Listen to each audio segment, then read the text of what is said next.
The NRM has guided you, the 4 sectors.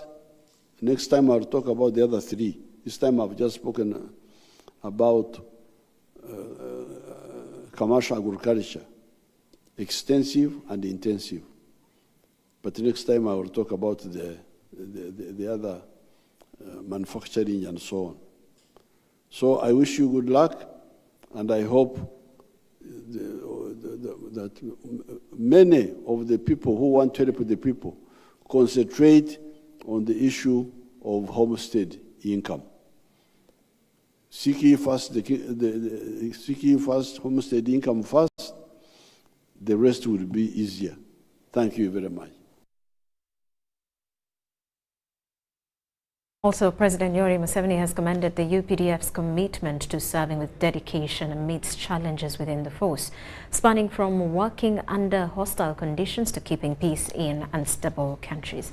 The president, during the UPDF Thanksgiving ceremony at Kololo, assured of UPDF's strong foundation despite elements of corruption being addressed.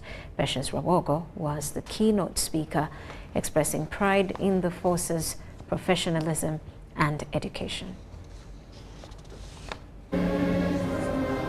The UPDF held a Thanksgiving and prayer breakfast meeting at Kololo Independence Grounds in Kampala.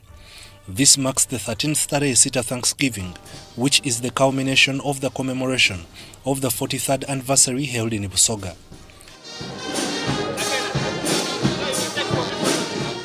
The theme was drawn from the book of Psalms, chapter 116, verse 12. How shall I repay the Lord for his benefits to me? The uniforms that you wear are a badge of dignity. Dignity is given to us to represent God before other people, to represent him and his glory so that we can worship him. And so I very much believe that this manifestation of faithfulness and thankfulness premised on the fortitude and the fear of the Lord.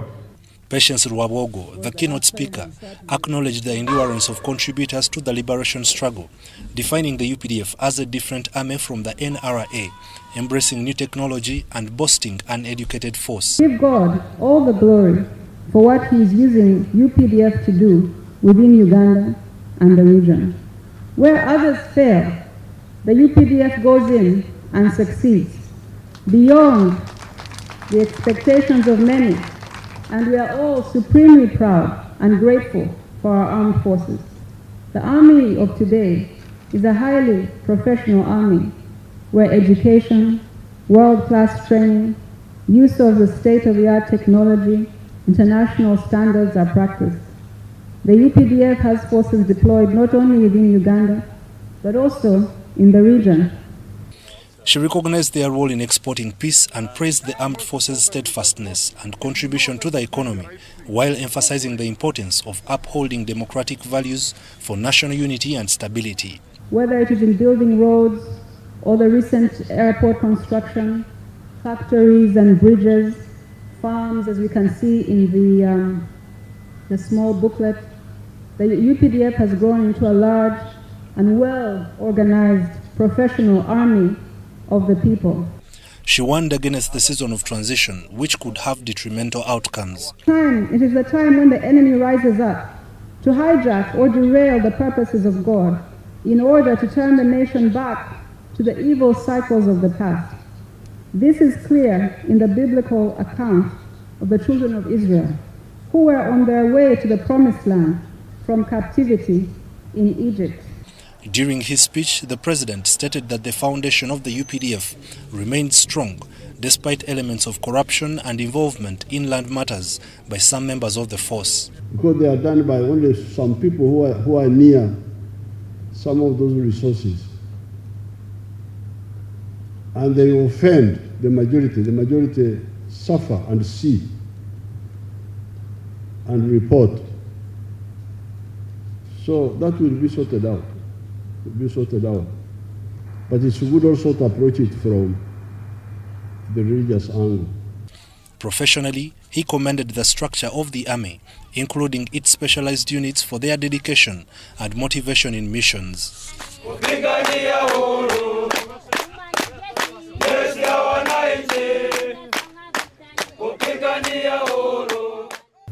Some of these situations you hear, like in Congo, like in Somalia, things are not so easy, but they operate because they are very dedicated people.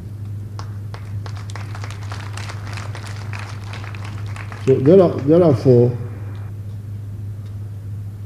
the command should not tolerate those who bring pollution into, they should not. The Thanksgiving attracted senior officers and dignitaries from various government agencies. Ivan Kahwa and Haruna Mtesasira in Kololo. School owners represented by the National Private Education Institutions Association in Uganda are pushing back against the proposed statutory instrument by the Ministry of Education and Sports aimed at regulating the fees structure in private schools. This response comes in the wake of public outreach regarding the exorbitant fees charged by some private educational institutions. There appears to be a growing tension between the government and private school owners concerning the proposed statutory instrument from the Ministry of Education and Sports designed to regulate the fee structure. The National Private Educational Institutions Association in Uganda, acting as their representative body, is calling for a review of the instrument, emphasizing the importance of broader stakeholder engagement. We have had provisions of these school fees and charge regulatory framework.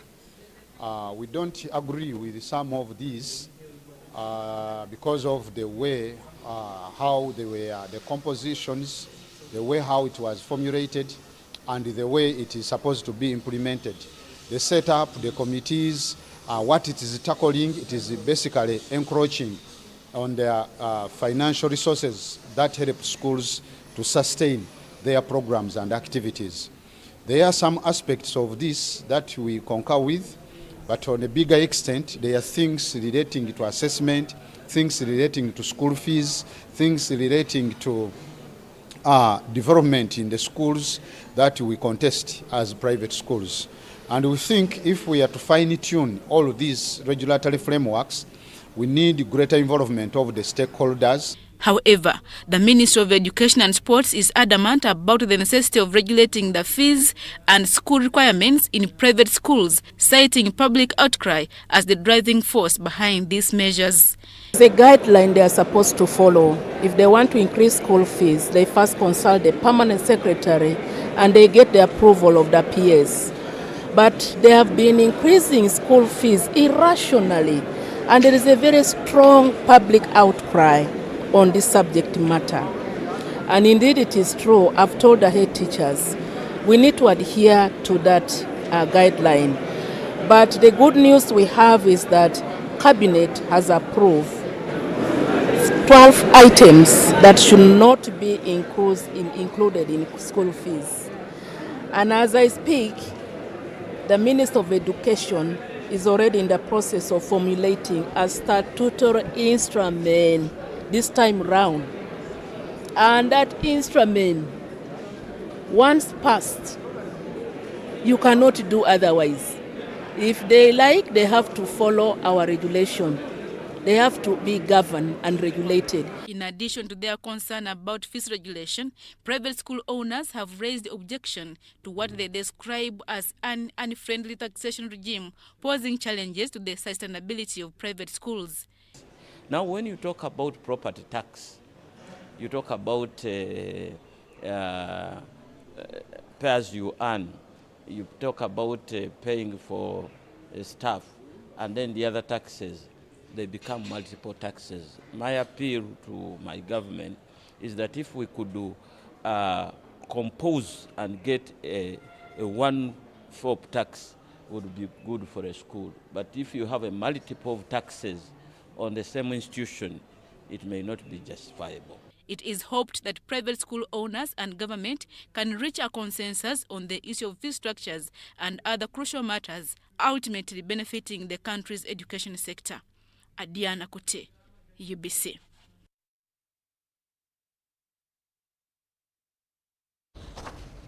Speaker of Parliament Anita Among has called on Kampala Capital City Authority to clear the over 4 months wage arrears owed to the casual labourers within the city.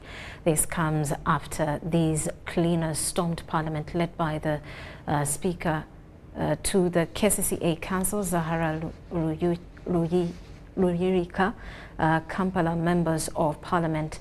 Let's take a look. On Monday, February 26th, a group of casual labourers from KCCA marched to the gates of Parliament to demand payment for their 4 months of outstanding wages. Today, February 29th, 2024, the situation escalated as the KCCA Council, alongside representatives of the affected circles, convened for a special sitting to address the issue. Personal protective equipment, justice from the solid waste. However, the meeting proved futile, prompting the demonstrators led by Speaker of Council, Zahara Luyirika, councillors, members of Parliament and others to move their protests to Parliament premises. Saka is earning 70 million per month. These people are earning just 200,000. But he has failed to pay them. This must be stopped. The tension escalated to the point where police intervention was required, prompting Speaker Anita Among to intervene and calm the situation. I want to request you that as we plan, as we make an order to the Lord Mayor and the leadership of KCCA to make sure that you are paid, please make sure you don't block any road, but you are all going to be paid. Among stressed the importance of KCCA ensuring prompt payment to the aggrieved labourers, announcing plans to petition KCCA leadership in Parliament next week, March 5th, 2024. I am going to summon the leadership of KCCA, the Minister of Finance, all the MPs of Kampala for a meeting on Tuesday in the morning for you to be paid. Lord Mayor Elias Lukwago commended the Speaker's effort to resolve the issue.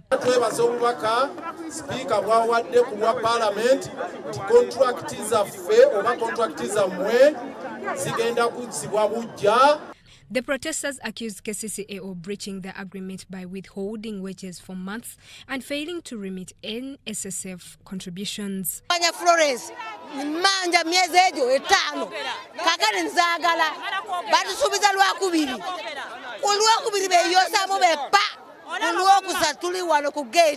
Enyumba batubanja emyezi 5 abana bagala kusoma twagala kulya twehora maduka seza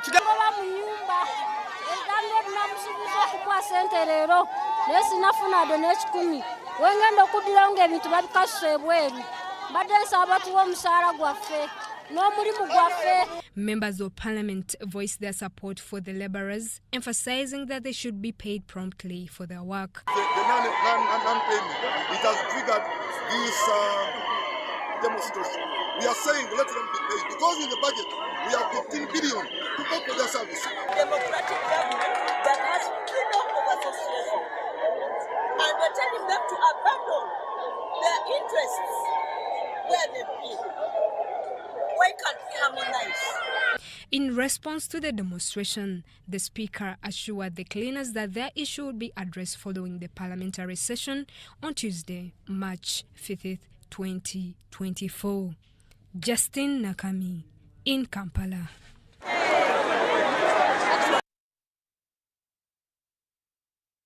Parliament has issued an ultimatum of 2 months for government to introduce the Copyright and Neighbouring Rights Regulations Amendment Bill.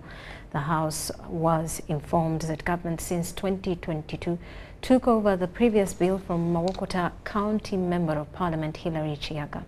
This as Parliament adopted a report of the Parliamentary Committee on ICT and National Guidance with amendments to cause for government to expedite the copyright law and save Ugandans from being exploited. The report also reveals over 60 billion shillings idle in Bank of Uganda after being transferred from mobile money accounts of the deceased. The Committee on ICT and National Guidance has presented a report to Parliament on issues pertaining complaints by consumers against telecommunication companies exploiting consumers through data bundle services, collaring back tones, payments to artists, and beneficiaries from mobile money accounts of deceased persons. The queries were raised by Professor Mushemeza Elijah, the Shima South MP. The report wants the Ministry of Information, Communication, Technology and National Guidance and Uganda Communications Commission to enhance sensitization of the available internet data services to avoid consumer exploitation arising from ignorance. Because that's why we are carrying 2-3 phones. Okay? That's why you find you have one phone is harassed more than the others. People say, no, some will still call it warid. Yeah, give me your warid. Because it used to be very cheap. The report, presented by Cuthbert Abigaba, the Chibale County MP, reveals how the telecommunication companies in Uganda reap big from the creative arts industry through collaring back tones due to limited regulations. That expensive internet data is negatively impacting on the local streaming and downloading music market. 4, that there is no data sharing by telecommunication operators on song downloads, which makes it hard for artists to assess their real performance. 5, over 50% of Ugandan music is monetized on foreign platforms, and artists face challenges of repatriating payments because of restrictions on the international payment gateways. There is a middleman in between. Not that the artist is going to take 40%, but there is a middleman who an artist has to share the 40% remaining. So you can get the situation under which the creative world is operating. Mr. Speaker, there are very many brokers. There is also an issue whereby they say an artist is registered to a certain record label. When they leave that record label, this company, the telecom company, is going to continue liaising with the record label. When they leave, they are not even assisted. They don't get this money. The need for a copyright law is believed to save the situation, but since 2022, when the Maokota North County MP Hilary Chiaga was granted leave of parliament to introduce the Copyright and Neighbouring Rights Amendment Bill, government took over the process. But if the government is to empower innovation and creativity, this is a sector that has been spearheaded by private individuals. To read, the Copyright Enabling Rights Amendment Bill should be fast-tracked and presented to Parliament for consideration into law within 2 months from the date of resolution of Parliament. I'm over. Yes, I think that one we agreed. We can just pick that one, okay? So that is expedited. Because you see, when a private member brings the bill, and you as government, our recommendation, if understood, we are saying that let there be an online process whereby these artists submit their works, so that if they are to be paid, the telecom is just paying it electronically. Parliament was also informed that only 240 million out of 64 billion transferred to Bank of Uganda from the mobile money accounts of the deceased persons has been claimed.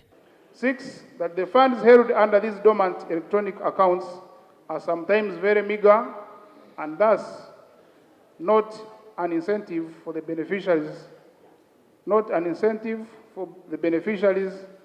to give up on the process of retrieving these funds. This explains the limited payout by the Bank of Uganda. The MPs call for more sensitization on how the public can claim funds from their respective deceased persons' mobile money accounts. Interest of 30,000 from me. So this money at Parliamentary Avenue here, being mobile money, is given 1,000. So we need a critical look at who takes that big money that is taken away from the mobile money dealer and I, who has transacted on mobile money. And that one was not looked at critically. Daniel Mugoya, Gloria Gutabinji, UBC News. The Center for Occupational Safety and Health has initiated a campaign to educate students on fire extinguishing techniques, starting with MTG Junior School.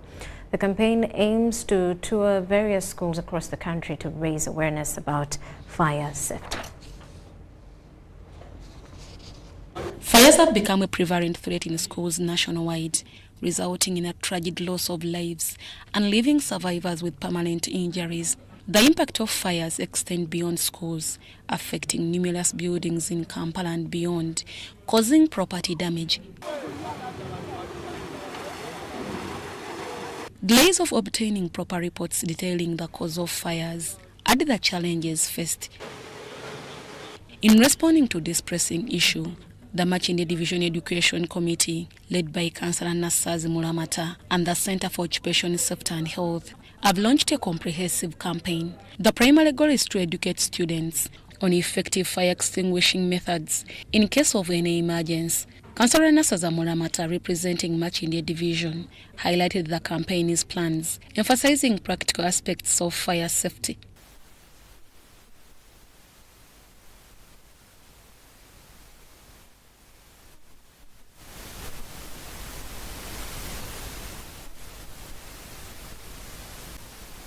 They provided fire extinguishers, demonstrating fire extinguishing techniques, and inaugurated the program at the school. Firefighting experts shared their commitment to travel the country by conducting workshops in schools to equip them with the essential fire safety knowledge and skills.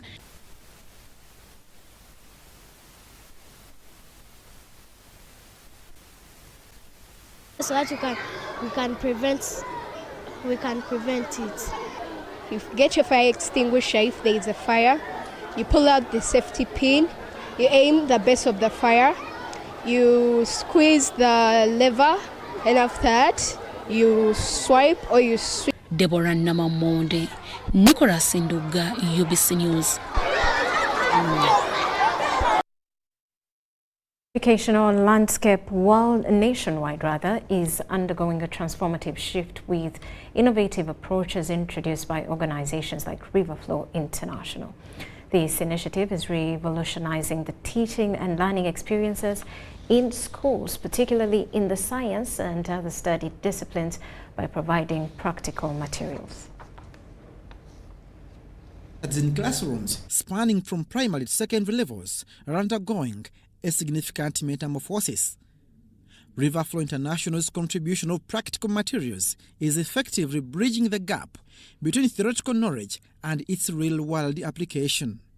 We are making science appreciated in schools from ECD, primary and secondary, through localization of materials, teaching aids that help learners to appreciate science. The infusion of practical materials into classrooms is offering students a hands-on experience that goes beyond textbooks, significantly enriching the understanding and fostering enthusiasm for learning. We have seen recently learners passing science subjects excellently, especially in upcountry schools. It is through this initiative where learners see, touch, feel, and do science. Riverflow International has entered into a memorandum of understanding with the National Private Education Institutions Association to provide instructional science material to enhance educational resources and opportunities in both private and public schools. We are partnering with NAPEI.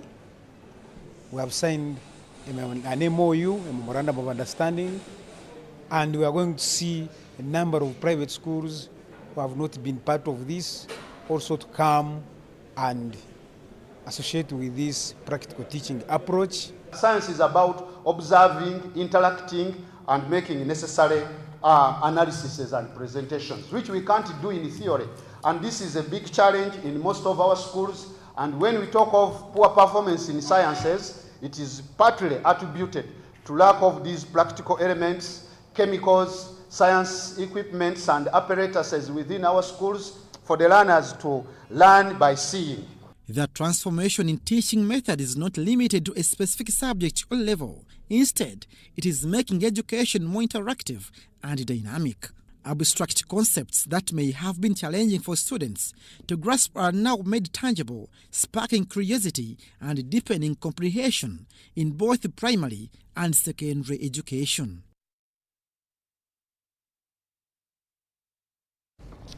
Ministry of Health, together with the Uganda Blood Transfusion Services, is set to hold the 11th Congress of the African Society for Blood Transfusion, aimed at sharing insights into how to make blood safe and available in Africa.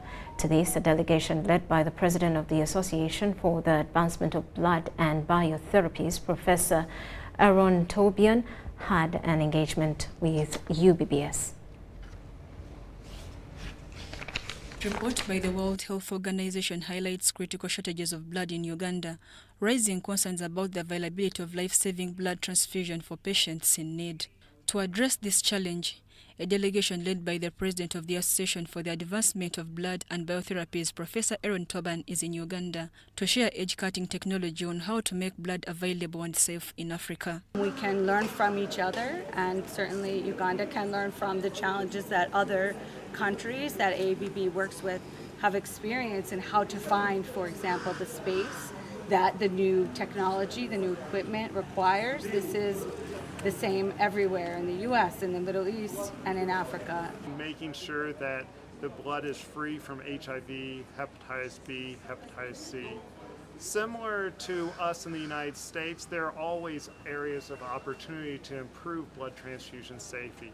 Continuing to evaluate, are there specific antibodies to different blood groups, and how can we make the safest blood for sickle cell patients with sickle cell disease and other diseases is very important, and we can continue to work and collaborate together to improve that blood transfusions. This is in preparation for the forthcoming 11th Congress of the African Society for Blood Transfusion, happening from 4th to 7th March for the first time in Uganda. Scientists from all over the world are coming to Uganda next week. Researchers, healthcare workers, advocates, anybody in this space of blood globally are coming to Uganda. So the Congress is about ways we can make blood safe, ways we can make blood sustainable in Africa. Dr. Dabanje Agre blamed this to the public criticism that the Uganda Blood Transfusion Services is hesitant to distribute blood to government health centers, making those in need to pay for it. Blood is an essential medicine. It is kept in a refrigerator under refrigeration condition for a particular period of time. For example, the platelets that I told you about that maybe people who are bleeding may require, we keep them for only 5 days, beyond which the platelets have begun to stick to each other and may not provide value to the patient that received that product. At that time, we shall say that's the end. Uganda is still facing significant challenges in meeting the demands of its blood supply, where only 8 out of 10 Ugandans are willing to donate blood. This trend could be corrected if all Ugandans stood up for this cause. Mary Namkose, UBC News. And Minister for Karamoja Affairs, Mary Goreti Kitutu, has not appeared in court to answer charges of causing a financial loss to government amounting to over 1 billion Ugandan shillings. Meanwhile, the Anti-Corruption Court has removed Otiti Clementi's evidence from the court record, citing his inability to submit a report recorded by his boss, Minister Agnes Ndutu, confessing to receiving over 2,000 Karamoja iron sheets. The Corruption Court issued criminal summons against Minister Mary Goreti Kitutu to respond to charges of causing financial loss to government. Although summoned to appear in court today, Minister Kitutu's legal team, led by Jude Biamukama, informed the court of her illness and ongoing treatment. But we are also hopeful that maybe within a month. Minister Kitutu is accused alongside with Geoffrey Seremba, the Secretary, Accounting Officer, Deogracius Masagazi, Under Secretary, and Teresa Twahira, Accountant, all working in the Prime Minister's office. Prosecution led by William Moses Ntumwa requested court to extend the criminal summons against Minister Mary Goreti Kitutu and her co-accused Teresa Twahira. Magistrate Ebati Asimu extended the criminal summons against Minister Kitutu and Teresa Twahira until 19th March 2024. I take note of the fact that nobody has control over health conditions. While justice delayed, is justice denied. There are circumstances where justice hurried, like in this case, may be seen as justice buried. Therefore, court will in the circumstance adjourn and extend criminal summons against A1 and A4 and advise that the lawyers of the said accused persons should take steps to ensure that their clients appear in court for pre-taking. In this case, prosecution alleges that between February and June 2022, Minister Mary Gereti Chitutu, while performing her duties, failed to conduct various peace-building activities in Karamoja sub-region, causing a financial loss to government of 1.5 billion. Meanwhile, the Anti-Corruption Court has expunged Otiti Clementi's evidence from the court record. As he couldn't submit a report, he recorded from Minister Agnes Nandutu, confessing to receiving 2,000 Karamoja sheets from the Prime Minister's office. Last month, the police officer Otiti Clement had testified in court, implicating Minister Agnes Nandutu in possessing 2,000 Karamoja sheets at her farm. However, since the report was authorized by AIGP Andrew Mubiru, who was unavailable to tender it in court, the evidence was expunged. Lady Justice Jane Kajuga set 19th March 2024 to resume with the hearing of the case. Minister Agnes Nandutu faces charges of dealing with suspected property allegedly involved in the Karamoja sheets scandal. Prosecution claims that Minister Agnes Nandutu committed the said offences in June 2022 at the office of the Prime Minister's stores in Namamve and at Koraselo Buranyi Parish in Mukono District. Deborah Namamonde, UBC News.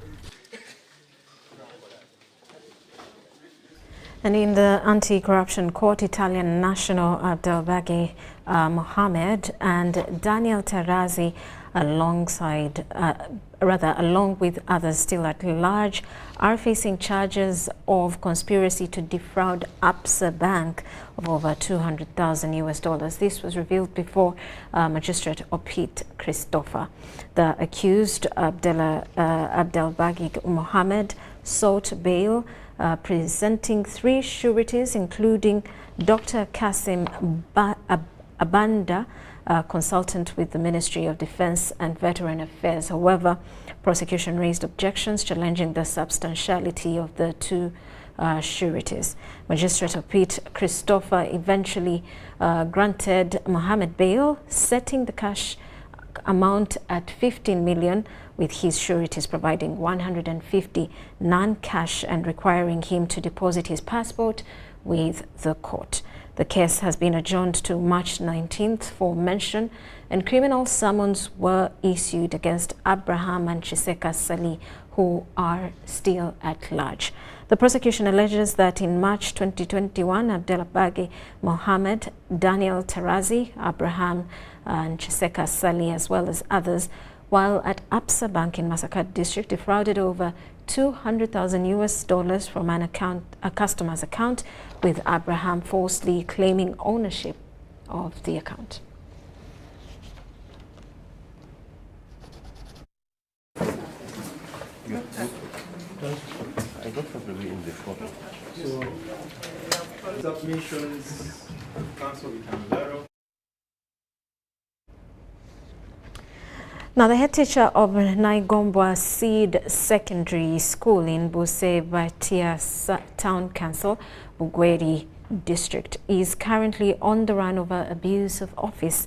Siraji Magola reportedly withdrew over 20 million shillings that was intended for the capitation grant and used it for his personal business. Siraj Magola was initially arrested by Sniffer Dog after claiming that the money was stolen from his office. After bringing the canine, of course the canine tracked up to where he was sleeping, and part of the money was found under, I think, the mattress. So it was picked with the police up to the CPS of Idudi. However, upon reaching at Idudi Central Police Station, the suspect disappeared from school after being released on police bond. When I told him yesterday that, please, you're not supposed to be here with us, he disappeared. In fact, even today, early in the morning, I was here waiting for him because I was supposed to get him and also charge him. of staying at the facility, and yet he has a criminal case with the police. This incident follows the recent theft of 18 computers from the same school, leaving students vulnerable in their computer studies. We bandeta mu ssomero lino nalinga babba mu kompyuta 18 ne zibula omuntu gye bakwata ne bamuwa ekibonerezo kya kujja kusaawa ku makubo eyennaku netukwata. Computers, of course, the case was there, even registered at the police station. But my dismay, I think the suspect again was released. During a local accountability meeting held at Makutu Sub-County Bugweri District, the Office of the Prime Minister directed the interdiction of the suspect. You are the responsible office. And the issue of financial impropriety, it is entered straight away. So interdict him as you wait for the outcome for your RS in Gambia. However, local leaders believe that the suspect is being protected by influential politicians within the district. This head teacher we are talking about is a brother to the district chairperson. When he was interdicted and even the other DC resolved to evict him from office, the chairperson C5 influenced the other departments like the office of the COW, the office of the EEO, and then he came back in the office in an unknown manner. How can a headmaster steal school money for himself and you say he's on interdiction? That one must go straight to jail. And then sometimes you get somebody who is not delivering, he's transferred to another place. So the people they are transferring to are not Ugandans.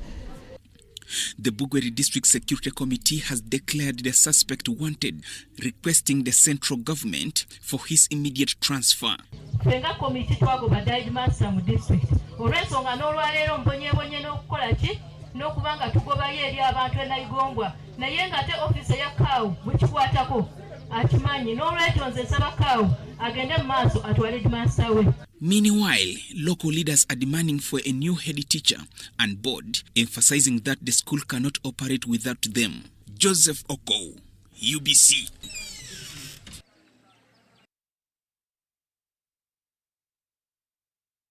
Quick break. When we return, business news.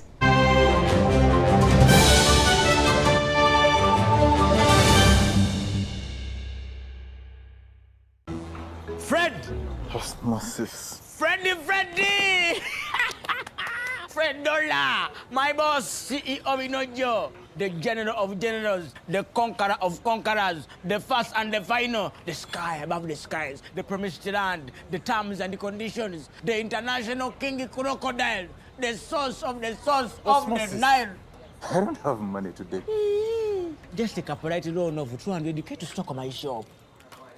The signs and symptoms of success. The bank commander, not the bank teller. Why hassle for a loan when you've got MTN Momo? We're so tingy. Use the Momo app or dial *165*5# for all quick loans. Choose from the different loan options from our partners and get one that works for you. Together, we're unstoppable. The government of Uganda and the Uganda Bureau of Statistics is calling upon all stakeholders such as the chief administrative officers, city mayors, resident city commissioners, city clerks, city and division councillors, wards and LC chairpersons, as well as the residents and business communities to cooperate with the UBOS field teams as we embark on advanced preparations to conduct the National Population and Housing Census on the 10th of May 2024. The census will be a 10-day exercise to obtain statistical data and information that will be used for planning and policy formulation, including information on 1. How many we are, 2. Where we are, 3. How we are living, 4. What we own, and 5. Where we access services from. The Uganda Bureau of Statistics has now started listing of households and mapping in the 11 cities of Arua, Fort Portal, Gulu, Hoima, Jinja, Lira, Mbale, Masaka, Mbarara, Soroti, and in the Greater Kampala comprising of Kampala, Wakiso, and Mukono districts. For more information, please call 0755 342 128 or 0773 342 128. This message is brought to you by the Executive Director and Census Commissioner, Uganda Bureau of Statistics. Census 2024. It matters to be counted. Hi, my name is Dennis Masindo Nyango, former Uganda Cranes captain and goalkeeper. My kind of a tank at home is a Crest tank. I use it at the farm and at home. I recommend it for everyone.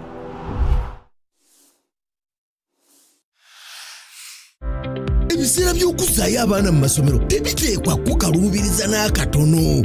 Eno kusimba nnyiriri mpanvu kano kalipagano ka bidduka.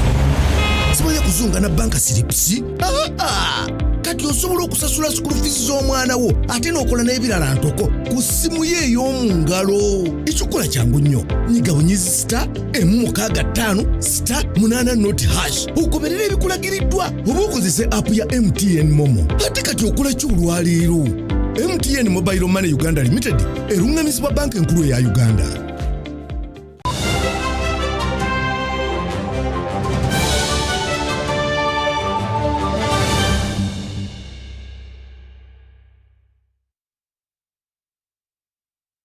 Back, you still watching News Tonight. Uganda Development Bank's gross loan disbursements in the year 2023 grew by 21%, while its total assets rose by 8% in, marked with a rollout of new initiatives towards supporting the private sector. During the year 2023, the bank approved funding amounting to 691 billion shillings to support 201 projects across the country, including a 22-megawatt solar plant in Nkonge, Mubende district. Finance Institution has released its 2023 unaudited results, which indicate an 8% growth in assets from 1.52 trillion shillings in 2022 to 1.64 trillion shillings last year. Climate finance is at the center of most of sustainable businesses, and I think it is features a lot in topical issues, not just in the country but globally. The bank set up a climate finance facility. The intention is to capitalize it with 50 billion shillings. UDB reports a slight uptick of 5% in borrowing and grants, reaching 245 billion shillings from 232 billion shillings in December 2022.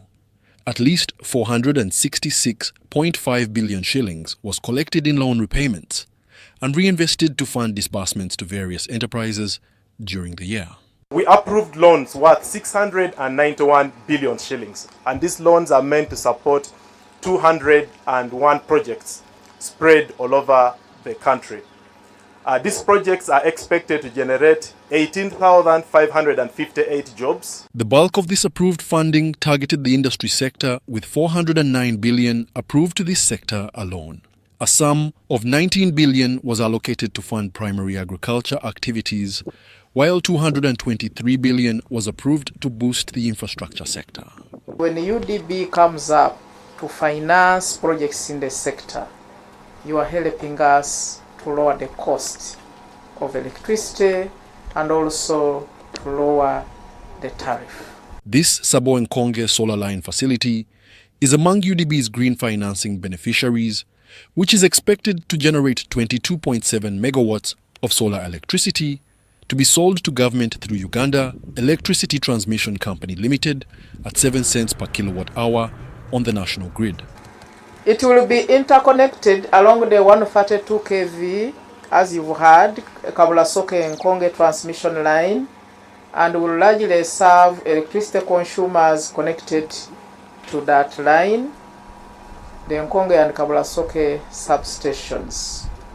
This makes the subgroup part of a growth agenda to build resilience, catalyze sustainable growth, and promote net zero economic transition in Uganda and indeed across Africa as the world economy moves towards a low carbon future. Wadulo Makahanuld for UBC Business. Respondents are urged to adhere to proper procedures during land transactions to curb the rampant cases of land grabbing across the country. This message was conveyed by the Chief Executive Officer of Tabula Property Services while presenting a coveted land title to Nalongo Nasa Sidababra, the fortunate winner of a land draw in Wakiso district. Dating instances of land grabbing in Uganda have resulted in numerous fatalities, property destruction among others. Here to give away a land title which was won by one of our clients, Babla at Sasli. Mutesa Ronald of Tabula Property Services has stressed the significance of following correct procedures when acquiring land in Uganda. Without wrangles, you should follow the right procedures. Being made an inspection and being convinced of the goodness of that land, ask for the block and plot number for that plot. Go and make an official search from the land's offices. He highlighted the imperative need for thorough land research before engaging in any significant investments. Mutesa Sra emphasized the necessity for prospective buyers to conduct diligent research before finalizing transactions. He shed light on the prevalence of land disputes in contemporary Uganda, urging vigilance during land transaction. After getting the official search, come with that search, go again back to the land and look for the area leaders, like LC1 officials, to confirm whether that land belongs to those people who are selling. The CEO of Tabula Property Services cautioned against potential legal complications and advocated for adherence to proper procedures to safeguard individuals from purchasing disputed land parcels. Recognizing the importance of collaboration between private entities and local communities, there is need for sustainable growth and collective responsibility in land stewardship. So if you want to build a house, get a good planner who can design for you a house. And having got that plan, go to the district planners and the engineers and they approve that plan. Tabula says they have a log line where they say that own property, own wealth. So this is wealth for my Balongo, for my twin boys, yeah?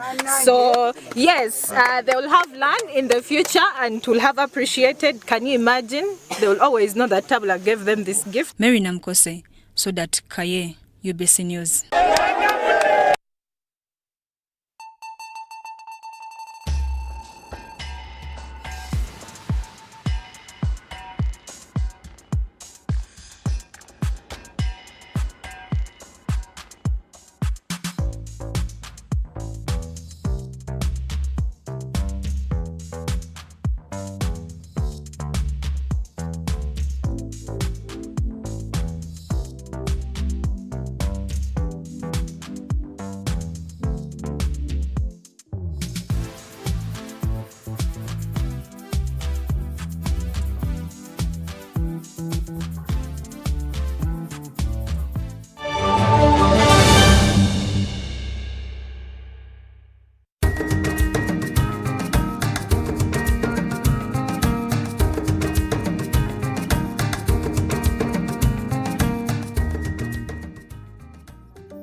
I am the chairperson of this group that got money.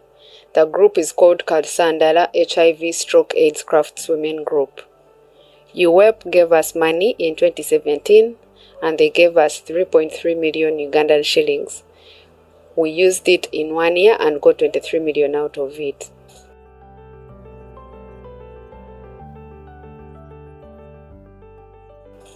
We do baskets and kitchen gardens and we also have a saving group. We thank UWEP because this money helped us as women.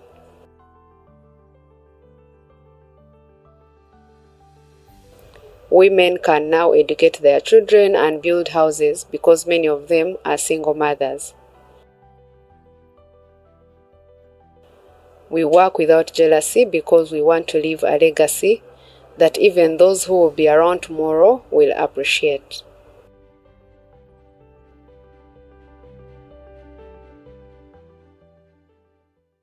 Nyati Motion Pictures brings you Tuko Pamoja, a documentary film about our unity as Ugandans and Africans. Bunyoro would have simply created an East African community that we are looking for today. The rulers of Bunyoro are actually Luos. we people who live across the Nile, we are so related from our myth or from just the Nile. We are the same people, and genetically we are even the same people. We are similar people. We are one. Pamoja, we are one. Use that word, pamoja. Premiering every week from 3rd February to June 2024 at the National Theatre and Indere Center. Daily screenings are from 4th February to June 2024 at Hams Cinemax and the National Theatre. To get a ticket, call 0778 787 660. Tuko pamoja?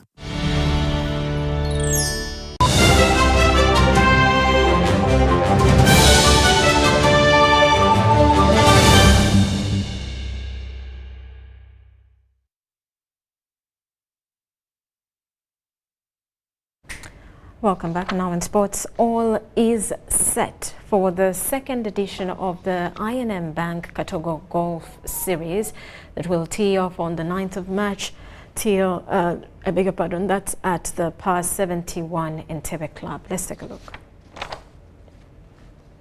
Golf that is played over 4 rounds with each in a format of its own, including the in regulation, T4Me, Russian Chicago Stableford, and the double bogey danger. In regulation is you have to play very well. You have to make sure you are on the green for on a par 4, for example, you must be there for 2 shots and par twice and get a par. If you don't, you are penalized. If you play less or a birdie, you are rewarded. So jumping to the last one, which is double bogey danger, you play badly, we take out a club from your bag, and you know that a bag has 14 clubs. You want to have all your clubs in order to play well. So imagine if I took out your driver on number 1, that means you don't have a driver the entire course. The 2024 edition, which is the second, has been launched and boosted with a 490 million shillings cash injection from I&M Bank and its partners. This tournament, which started as a fun event, just an ability of bringing people together, has now been transformed into a reputable event in the country, unleashing some really good golfing experiences and golfing talents in the country. The blend of healthy competition on the course and the glitzy 19-hole experience tell the full Katogo story. I believe it's the same success that has convinced the Uganda Golf Union to make the I&M Bank Katogo Golf Series a permanent fixture on the golfing calendar. The tournament starts on 9th March and is expected to attract the best players from the country. We have a strong commitment to sports and other activities that bring communities together, and we strongly believe that investing in sports will help sponsor unity and healthy competition in society. Several goodies, including a halfway hole-in-one performance and air tickets, are expected from other partners like Victoria Motors, GA Insurance, and Rwanda Air. And the Magombolola Gabuganda football tournament has continued its hype as evidenced in the latest action across the kingdom. This newly created tournament is intended to identify talents that will play in Buganda's more illustrious competitions, headlined by the Masaza Gabuganda.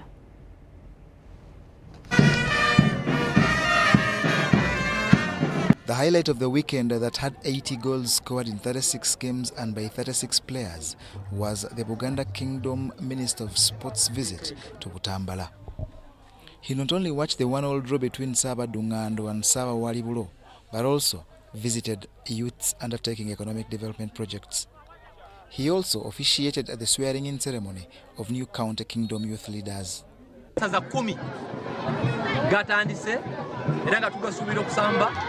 Tufune abawanguzi ennaku z'omwezi mukaaga omwezi ogwokuna. Maokota opened their campaign with hosts Mumyuka losing their opener by a goal to nil to Mosarwe Buwama. Nkubiriza buli gombolola yonna okulaba abaana bamanyi okusamba omupiira bajje benyigire mu mupiira guno tusobole okufuna ttiimu yaffe ey'essaza. Maogola also started their campaign with 3 sub-counties of Saba Dumatete, Mosale Rwebitakuli and Saba Wale Mijuala, participating in 3 games. Sabawali Matete and Sabawali Mijwara qualified to the next round. In other counties, Singo played 3 games and Bulembezi had 4 as Buvuma continued its action with Sabawali Bwema beating Sabaddu Busamizi 2-1 at the Saza grounds. The next round of the competition will have games in 13 counties including Kabula, Buwekula and Uruli.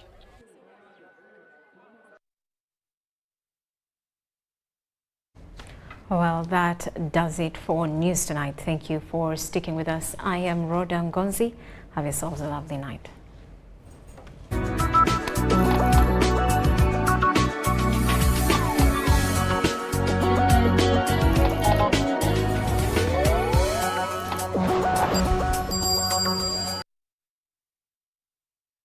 Inspiring Uganda.